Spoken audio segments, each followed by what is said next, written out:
my journey here started 21 years ago in 1995 when I left the American neo-Nazi skinhead movement that I helped build. I was only 22 at the time, but I had already spent 8 years, every single one of my teen years, as part of America's first neo-Nazi skinhead group. During those 8 years, I committed some violent acts that I'm not proud of. And I changed the minds of vulnerable people who I'm still dealing with the effects of today. Even though I may not have had direct contact with these people, I know that the ideas that I put into the world and the music that I put into the world influenced the beliefs of many people who still today are committing acts of violence in the name of hatred and ignorance. That's something I want to tell you about. When I was 14 years old, I was like most teenagers. I came from a good family.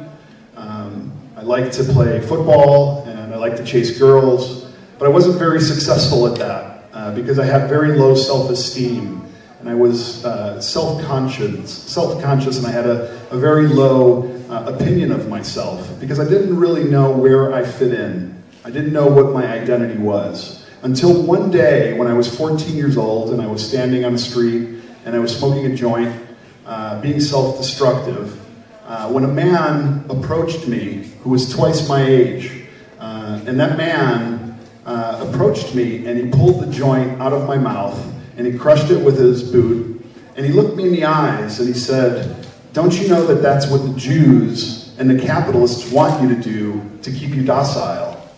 Now, I didn't really know, a Jewish person. I'd never met one. I didn't really understand what a capitalist was at 14, and I hardly knew what the word docile meant, if at all.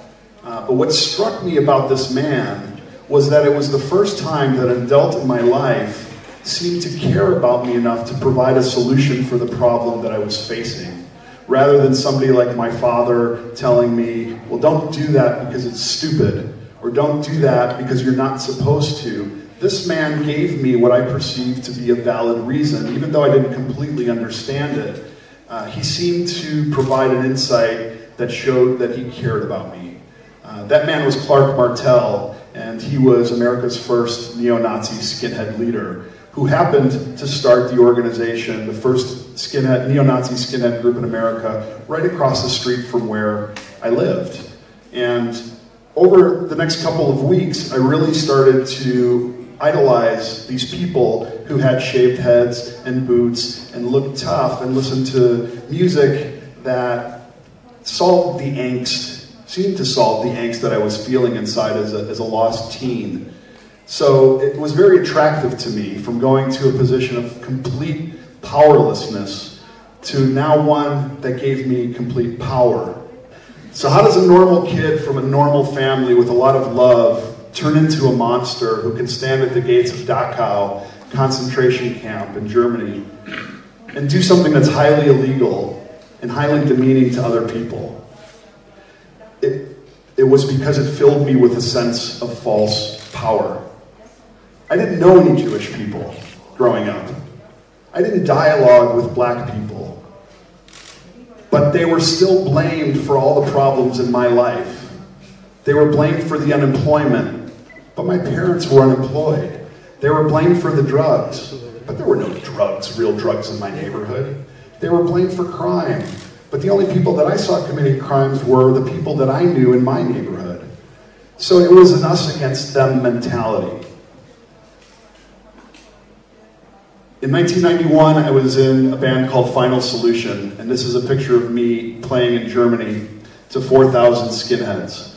And in fact, we were the first American neo-Nazi skinhead band to ever leave the United States and play in Europe, and now it's a regular thing, and it happens all the time. But standing on a stage at 17 years old for a powerless, vulnerable teenager fills you with a great sense of power. But like I said before, it's false power, because I really didn't have control. I didn't even have control over my own life. My life was spiraling down. Until something changed my life when I was 19 years old. I had already been in the movement now for close to 5.5 years, But I can tell you that holding my child in my arms after he was born changed my life. And if you're a parent, maybe you understand this. For the first time in my life that I could remember, I held something that I cared deeply about, that I loved. And it became tangible. And that love started to confuse the ideology that I had. I couldn't justify the hate like I had before, because humanity had entered my life again. And many years later, I opened a record shop where I wanted to sell white power music to support my family, because I still had these confused ideas, because my whole identity now was built around this movement. It was my new family. And they promised me paradise, which never could come to fruition because it was a broken ideology. And when I started to meet people and I started to dialogue by accident, because I owned this record store and I wanted to be a good business person, I started to have conversations for the first time with black people, and with Jewish people, and with gay people. And I started to realize that the love that I felt for my child was the same love that the same-sex couple felt for their child. And that the pain of losing somebody that I loved was the same pain that the Jewish person or any other person that I had alienated from my life felt in their life. And I started to realize that there were more similarities between these people that I had kept outside of my bubble than differences. And I began to question my faith. I began to question my ideology again. And I couldn't justify the hate anymore because there was no basis for it. All the lies that I was taught to hate other people and to divide other people, they never came to fruition. They never gelled. They never made sense. Racism is something that I was taught and that I learned and that I taught other people because I was scared, because I felt insecure about my life. And what I know now that I didn't know then is that I hated other people because I really hated myself. And it's easy to hate, because you can hate people from a million miles away and not know them. But it's hard to love, and it's hard to show compassion, because that takes work. I now lead an organization many years after I've left. I've been out of that movement for 20 years. And while it was very hard for me to talk about it at first, I tried to outrun my past. Because it was uncomfortable. I wanted to leave and I wanted to make new friends. But I wasn't healing because I was dying from the inside out because I couldn't tell my true story. I still wasn't being true to myself.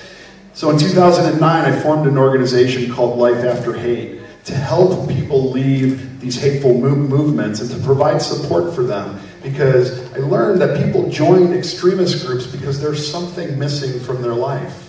Happy people don't plant bombs. Happy people don't walk into a church in Charleston, South Carolina and murder 9 innocent black people. Or they don't attack a camp in Otuya, Norway and murder innocent children. Only people that have something missing from their life that's a void, that's caused by trauma or abuse or neglect or abandonment, are the ones who go down that path because they're seeking power, false power over people because they can't find it in themselves. This group that you see behind me is all made up of former extremists who've now dedicated their lives to helping people leave the movements that they themselves built because they understand the lies and the motivations behind why people join those movements and why they recruited people. So I can tell you from the very top that there are people who recognized how wrong they were and have tried to make amends by helping other people get through this. How it is in the US now? Do you think that the radicalism is increasing and escalating, or it's changing the form? What's happening now? Well, the peak of the American neo-Nazi movement, and I think even the European neo-Nazi skinhead movement, happened from the mid-'80s until the mid-'90s. And since then, things have changed considerably. The ideology hasn't changed very much, but the marketing methods that these groups use have become more mainstream, like you've said. They've realized that by walking down the street with a swastika tattoo and a shaved head and boots identifies them as a radical. And they were seeing people turned away by their message because it was too extreme. What we see now is the same message being toned down and brought to the mainstream in a way that's easy for them to digest. Rather than saying, kill the Jews, it's become, we don't want to let the refugees into our country. And it's the same message. It's still about exclusion and division, and it's about going back to this fantasy world that was better before. When in reality, was it really better before than it is now?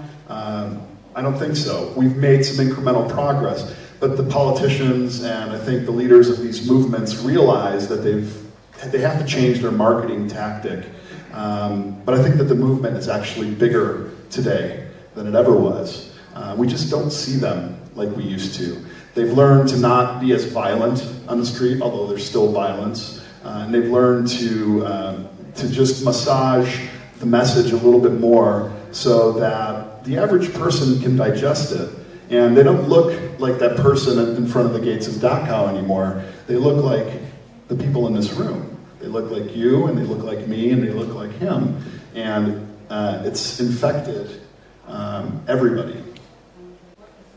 Spoločnosť z môjho pohľadu dlhodobo podceňovala tento problém.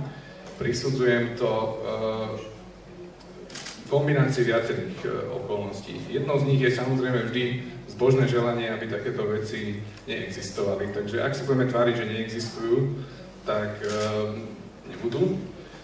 Druhou z nich je z môjho pohľadu do istej miery až zlyhanie médií, preto lebo v okamihu, kedy už mali k dispozícii množstvo informácií, ktoré boli nezameniteľné o tom, že dochádza k rastúcemu potenciálu volebnému aj spoločenskému týchto trendov, rozhodli sa k ním pristupovať ignoráciou. To znamená, že naďalej sa o nich v tom tzv.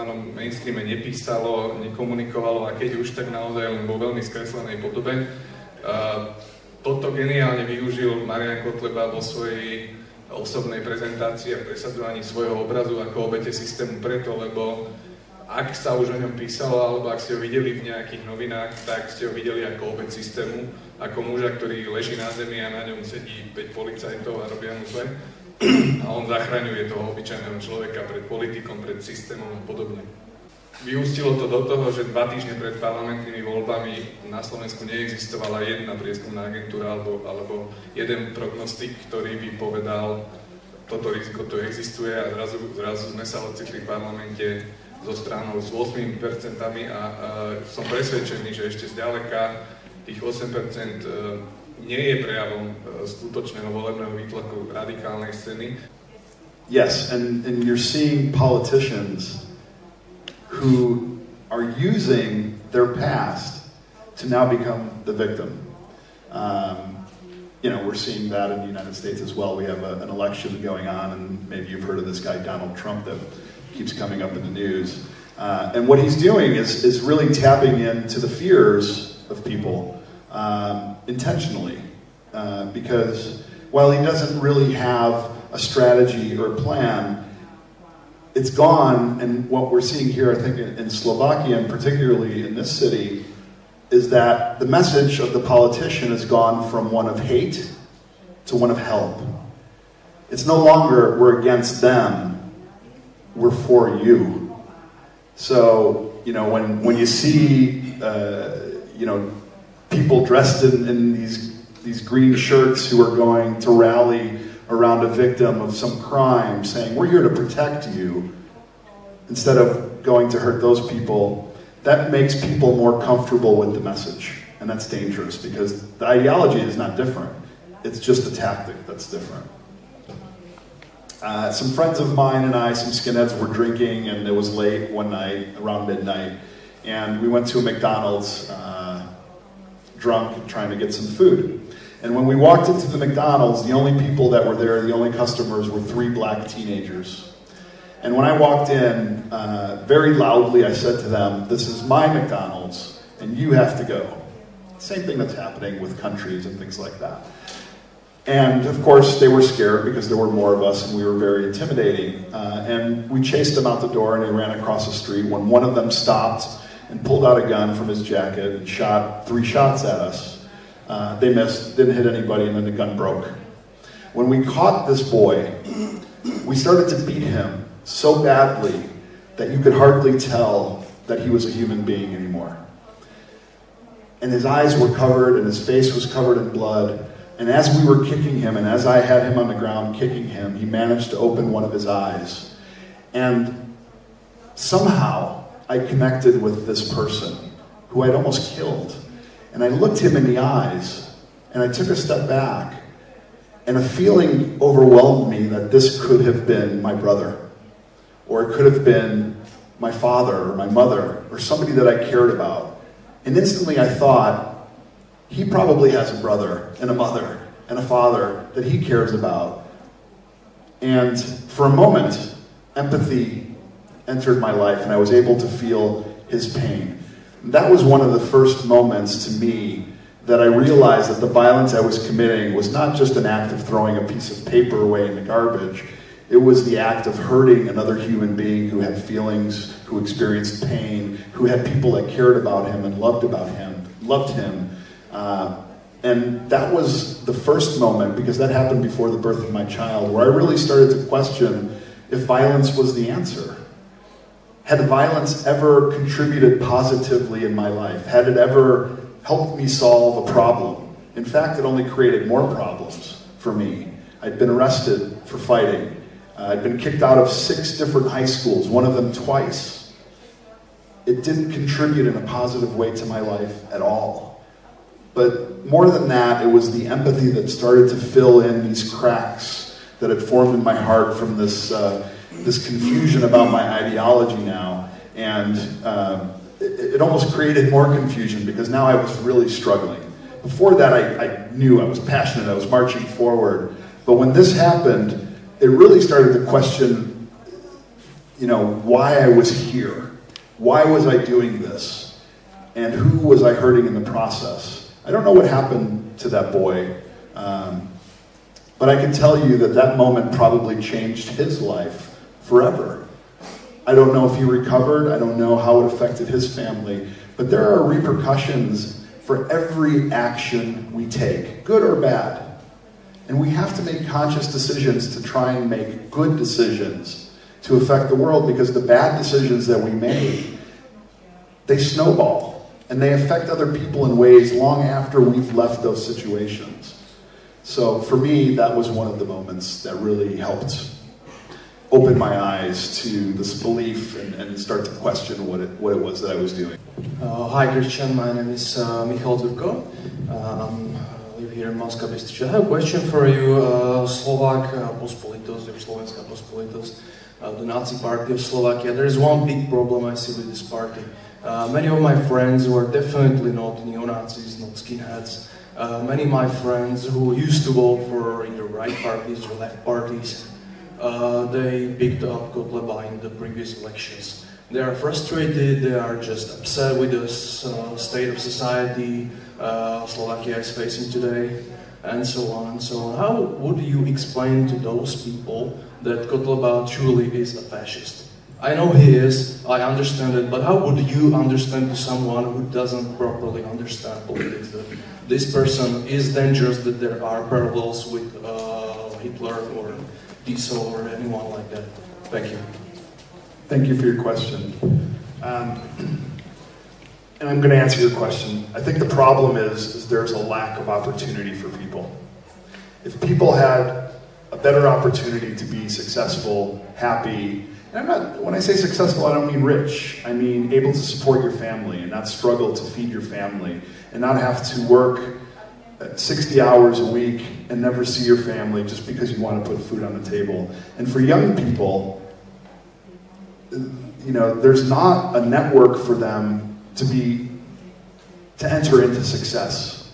You see a lot of problems where, they, up until a certain age, and then they go to school. When they get out of school, there's no work for them.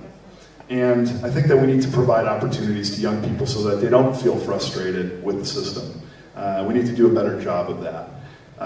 How I would explain to them is not by arguing with them, because two arguments never accomplish anything. I never battle ideologies with anybody. If that's what you believe, that's fine. But here's my opinion. And I'm going to tell you my opinion because I just want to plant a seed to help maybe change your perspective a little bit. So the way that I do that is by taking people that I know that are, maybe leaning to the right, or they are Nazis, or are skinheads, or maybe they don't associate with anybody, but they just have this idea of, I want to belong to, the far right. I bring them into situations to see the truth, because what I've found out is that most people that feel this way have never experienced the truth. They think a certain way, or they hate somebody, but they've never had a conversation with somebody, or they've never seen the reality of what they believe. So, my best tactic that works most of the time when I do interventions with people is to bring them into situations that make them uncomfortable, that make them see and experience more than anything else a different perspective. Because you can talk to somebody all day long. You can keep talking and keep talking and keep talking, and their minds won't change. And in fact, a lot of times they move farther away from you because they just don't want to hear it anymore.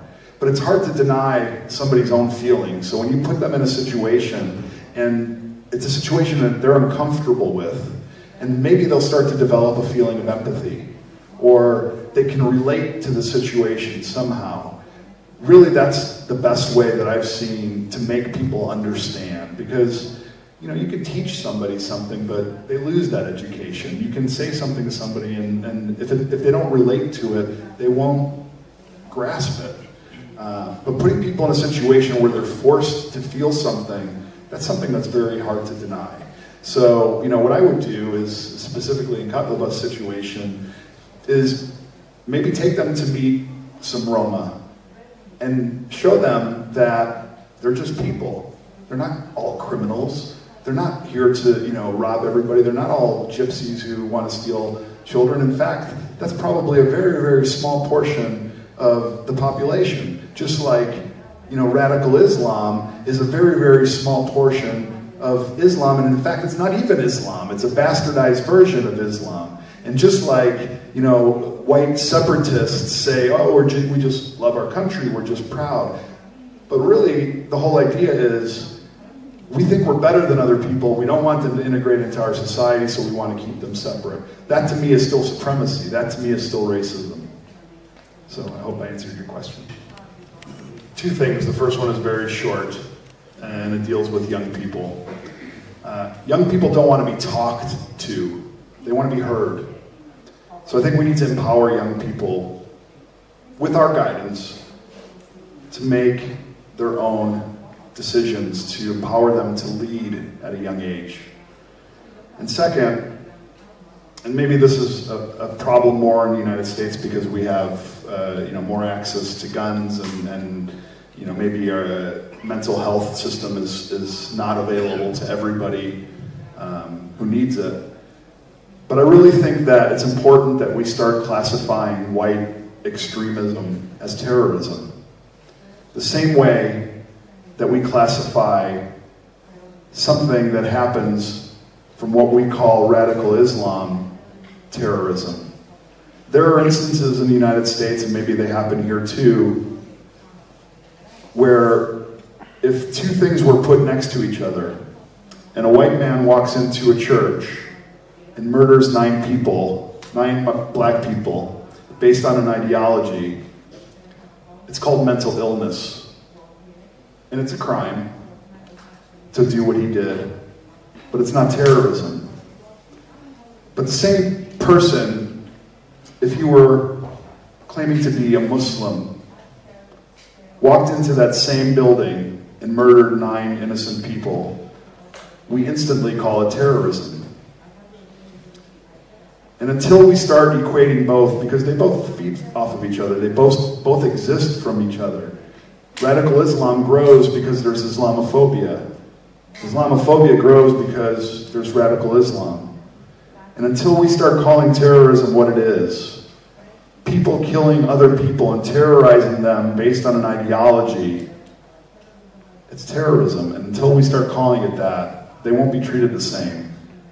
And we won't solve the problem because one will still exist while the other one goes away, and then it'll just keep feeding off of each other. That's all I have to say. Ďakujem.